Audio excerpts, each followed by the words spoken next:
Par son action, nous sommes justifiés. Et par sa grâce, nous sommes rachetés. Oh, que l'amour, Jésus nous a sauvés. Et il nous garde dans son intimité. Dieu, tu es le Dieu d'amour. Nous te chanterons. Très chers téléspectateurs et vous tous qui suivez cette émission depuis la RTVI, la radio TV internationale, et vous tous qui êtes branchés sur www.laredemption.com, nous vous saluons dans le nom précieux de notre Seigneur Jésus-Christ. Nous transmettons notre émission depuis le sanctuaire cadre de l'hôtel Suite Hôtel à Genève, situé à 30 avenue Louis Cassailly, 1216 Genève-Cointrin, ou visitez tout simplement www.suite-hôtel.com. Gloire au Seigneur. Genève, capitale internationale, bastion du protestantisme, je dirais même soit le Vatican du protestantisme, ville cosmopolitaine et carrefour des cultures et ramifications religieuses. Bien-aimés dans les Seigneurs, fidèles téléspectateurs de la RTVI, dans le cadre de notre mission, le prix de la consécration, tout le plaisir est pour moi de vous la présenter avec la servante de Dieu, Madame mon épouse Yvette Young. Amis téléspectateurs, recevez la paix du Seigneur et sa grâce surabonde dans votre vie. Vous tous qui nous suivez sur la RTVI. Pour cette émission phare, le prix de la consécration, nous avons l'honneur de recevoir dans cet hémicycle Suite Hôtel une femme de feu, une servante de Dieu, la révérende Déborah Luzolo. Bonjour maman, et comment vous allez? Très bien, par la grâce de Dieu. Merci maman Luzolo d'avoir répondu à notre invitation. Et je m'en vais vous poser la première question. L'intitulé de notre émission, le prix de la consécration, vous inspire-t-elle quelque chose? Je bénis Dieu pour la question que tu viens de me poser, le prix de la consécration. Je pense qu'à ma petite connaissance, ça m'inspire à beaucoup de choses. Parce qu'une vie, même pour réussir une vie, s'il n'y a pas la consécration, s'il n'y a pas un prix à payer, même dans la société, dans le monde, cela nous inspire beaucoup. Moi, je crois que j'ai appris beaucoup la vision et je m'attends à de grandes choses parce que ça, le prix de la consécration, ça veut dire beaucoup. C'est toute une vie qui doit être consacrée. Ça m'inspire beaucoup. Ah. Merci maman, nous sommes vraiment très contents de pouvoir vous entendre que le prix à payer c'est moins consommable. Mais je voudrais un peu insister là-dessus, à savoir, croyez-vous vraiment qu'il y a un prix à payer pour toute consécration? C'est-à-dire que toute personne qui veut se consacrer à une chose, toute personne qui se lance à quelque chose, à une conviction, croyez-vous qu'il y a vraiment un prix? Parce que je prends le cas, vous qui avez répondu à notre invitation, quel est le prix alors, pour le cas d'espèce, quel est le prix de votre propre consécration? Quel a été le prix, mais quel en est jusqu'à présent? Je bénis Dieu pour ça. Nous pouvons en parler et puis rester là jusqu'à demain matin. Mais ce que je peux dire à l'instant où je suis ici dans votre émission, premièrement, la Bible, je crois elle-même nous enseigne, c'est le Christ qui a dit ceci, que si une personne veut bâtir une maison, il doit d'abord s'asseoir et réfléchir et voir s'il a tous les matériaux possibles et s'il est en mesure d'aller jusqu'au bout de sa construction. Alors c'est un peu pareil pour une personne qui veut s'engager dans le service de Dieu, qui veut suivre le Seigneur.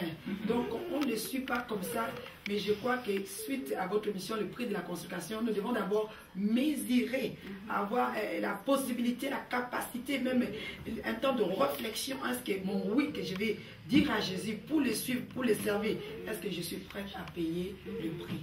Parce que toute consécration demande un prix à payer. Non, toute consécration nécessite un prix à payer. Ok. Là, j'ai encore une autre question, maman. Nous avons entendu parler d'une expression vocation-convocation. La vocation nécessite un appel auquel on est consacré. Oui. Quel a été votre appel et qu'est-ce que le Seigneur vous a dit particulièrement? Quand il vous a appelé, qu'est-ce qu'il a dit précisément? Et là aussi, je bénis Dieu parce que Dieu est bon.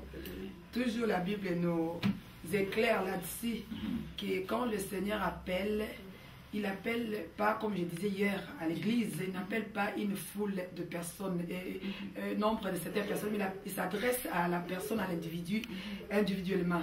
Donc moi, personnellement, Dieu s'est adressé à moi, je le dis toujours, je n'ai pas honte de le dire, au jour de ma conversion.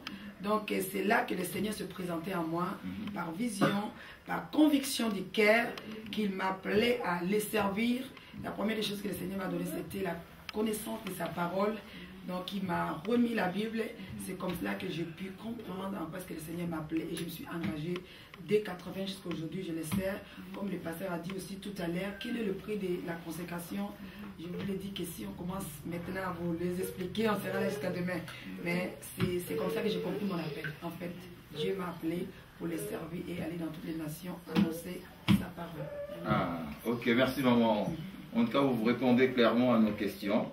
Et c'est ce que attendent aussi nos amis téléspectateurs qui nous suivent depuis la télévision RTVI Radio Rédemption TV Internationale.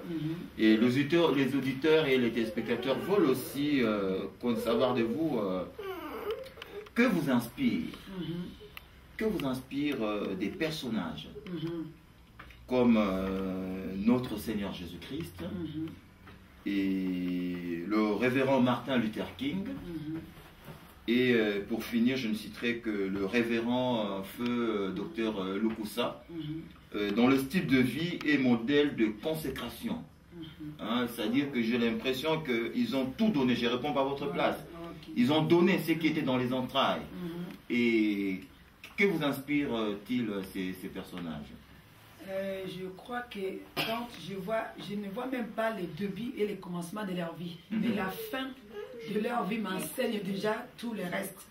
Si nous voulons parler de notre Seigneur Sauveur Jésus-Christ, lui c'est notre modèle par excellent. Il est né pour accomplir une mission et toute sa vie c'était une vie de consécration et il en a payé le prix. Nous en connaissons le résultat. Je bénis Dieu pour lui. Il s'agit de Martin Luther pareil. C'est au début, il a dit oui à son engagement, il est allé jusqu'à la fin, nous en connaissons aussi la fin. C'est vraiment une vie qui a été consacrée et il a payé le prix. Si nous-mêmes, nous en profitons de connaissances de Bible, de la réforme et le protestantisme, nous savons que nous sommes aussi les fruits de son travail et de son prix de consécration. Quand il s'agit de notre bien-aimé pasteur, nous bénissons Dieu parce que nous voulons aussi rappeler et dire bonjour à son épouse et nous pensons à elle là où elle est. Et la fin de la vie de cet homme aussi nous inspire les prix de la consécration. Donc, tout simplement, ce que nous devons faire, nous qui sommes restés vivants aujourd'hui. Et c'est Paul a dit, soyez mes imitateurs. Il y a de bonnes choses à imiter. Donc, ils sont allés jusqu'au bout. Donc, ils ont tenu ferme dans leur engagement. C'est l'engagement, le oui qu'ils ont dit à la mission, à l'ordre divin du Seigneur qui a fait que aujourd'hui, ces hommes-là ont tout consacré, ont tout donné. C'est le prix à payer, c'est ça. Oui, Maman Luzo, nous avons entendu que vous aviez aussi été victime d'une agression. Et c'est-à-dire, vous pourrez aussi vous situer parmi la liste. Êtes-vous prêt à se situer parmi la liste de personnages qu'on a cités? Parce que vous étiez vous-même aussi victime d'une agression. Oui. Et c'était prémédité. On ne sait pas s'il y en a encore d'autres. Alors, êtes-vous prêt à affronter Ça, c'est sûr. Ça, ce n'est que peut-être le début. Et ça, ce n'est que quelque chose que j'ai cité rapidement. Parlant de Maman Luzolo, de tout ce qu'elle a connu, personne ne peut même dire que Maman, nous ne sommes au courant de rien. Tout Paris le savent, tout le monde en témoigne. Et beaucoup de gens font même de ma vie la référence. Beaucoup de gens disent que si tu veux persévérer, va aller voir Maman Luzolo. Si tu veux progresser, allez me poser la question. Parce qu'arrivé à Paris, je connais tout ce que je connais, la réputation, les accusations. Mais je ne tiens pas compte et je ne vais pas me retarder sur cela parce que je vise quelque chose. Je vais atteindre l'objectif et accomplir la volonté de celui qui m'a payé. Donc on en aura d'autres encore, comme vous avez dit, mentionné pasteur. Il y a des gens qui viennent avec le couteau jusque dans la salle pour vous faire du mal. Ça, c'est le prix de la consécration. Que Dieu nous bénisse. Ok, je profite de vos réponses juste pour dire que pourriez-vous peut-être être à mesure de nous tracer le profil d'une consécration, ou bien de nous citer quels sont les prix qu'on peut payer. C'est juste un profil, à titre exemplaire. Que Dieu soit béni. Je crois que souvent quand je parle de mon engagement et de l'appel d'une personne, je dis tout part du jour où nous avons répondu oui à l'appel de Dieu. Si ton oui a été un oui sincère, avec une conviction, et donc le reste des choses vont se suivre et cela va s'attacher à ton oui, malgré les hauts et les bas, les attaques, les difficultés, tu vas rester. C'est un peu ça que je peux appeler le résultat d'une vie consacrée, d'une vie qui a un prix à payer. Donc je ne regarde pas aux épreuves, je ne me limite pas à ça, mais je fixe mes regards vers celui qui m'a appelé. Donc tout le reste, ça contribue, les épreuves, les attaques, tout ça, ça contribue à mon épanouissement, à ma connaissance, à mon développement, à développer mon amour à l'égard de celui qui m'a appelé. Il y a beaucoup de choses à dire là-dedans, prix à payer, c'est costaud, pasteur. Que Dieu nous bénisse. Alors, je ne sais pas si je peux encore me permettre à poser une question. Oui. Nous parlons un peu aujourd'hui, le monde entier entend parler de Maman Luzolo, la révérende. Et moi, je crois aussi qu'en dehors des attaques, en dehors comment dirais-je, des difficultés qui peuvent surgir à cause du renommé, comme on dit chez nous en Lingala,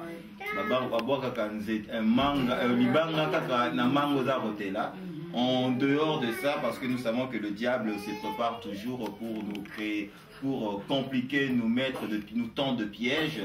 Oui, nous connaissons l'œuvre du diable, heureusement que nous combattons dans la victoire, et ça c'est sûr et certain.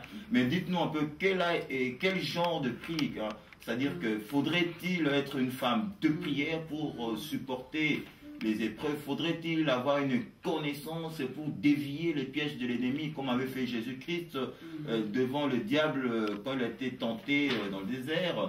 Alors, dites-nous un peu par rapport à ça, à la vie de prière, par rapport à la connaissance de la parole de Dieu, à la méditation, et ces ingrédients qui peuvent peut-être fortifier, parce qu'on dit que le faire aiguise le faire. Alors, pour arriver à aiguiser, à communiquer quelque chose, c'est-à-dire on doit avoir quelque chose aussi. Alors, dites-nous un peu dans ces aspects-là, quel a été votre prix? Vous êtes une femme de feu, dit-on, une femme de prière, on peut le permettre, une femme qui a la connaissance, et essayez aussi de prier à payer de ce côté-là. Oui, je peux ajouter ceci. J'ai toujours des choses qui me permettent de pouvoir rester ce que je suis. Premièrement, j'ai toujours enseigné ça même aux femmes. Découvre les dons de Dieu en toi. Ce n'est pas la renommée, c'est le Seigneur qui dit, celui qui est humble, il l'élève. Donc, premièrement, c'est l'humilité qui fait que le Seigneur puisse accomplir